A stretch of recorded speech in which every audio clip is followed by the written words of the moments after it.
ये है जिम्बाब्वे का गंदा अंडा। इसने पाकिस्तान क्रिकेट को बहुत नुकसान पहुंचाया।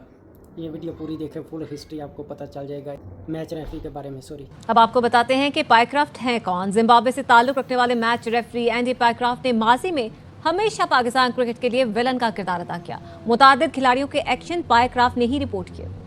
एंडी पाइक्राफ्ट पाकिस्तान क्रिकेट के लिए विलन। माजी में जिम्बाब्वियन रेफरी के रडार पर सिर्फ पाकिस्तानी खिलाड़ी ही आए। पाकिस्तानी बॉलर्स के जब भी एक्शन रिपोर्ट हुए, मैच रेफरी कोई और नहीं पाइक्राफ्ट ही थे। 2001 में उभरते हुए ऑलराउंडर शुएब मलिक के बॉलिंग एक्शन को भी पाइक्राफ्ट ने मशकूक करार दिया। 2014 में मोहम्मद हफीज मशकूक बॉलिंग एक्शन की वजह से रिपोर्ट हुए। मैच रेफरी एंडी पाइक्राफ्ट ही थे। सईद अजमल के कैरियर पर भी मशकूक एक्शन का धब्बा एंडी पाइक्राफ्ट ने लगाया। इस बार एक्शन रिपोर्ट करने वाले पाइक्राफ्ट अपने मशकूक एक्शन की वजह से खुद रिपोर्ट हो गए और उन्हें रिपोर्ट किया है पाकिस्तान क्रिकेट बोर्ड ने, जिसके बाद उनकी आईसीसी में अहलियत पर सवालात उठ गए। इतना शेयर करें इस गंदे अंडे तक ये वीडियो चली जाए और आईसीसी भी इस वीडियो को देख ले।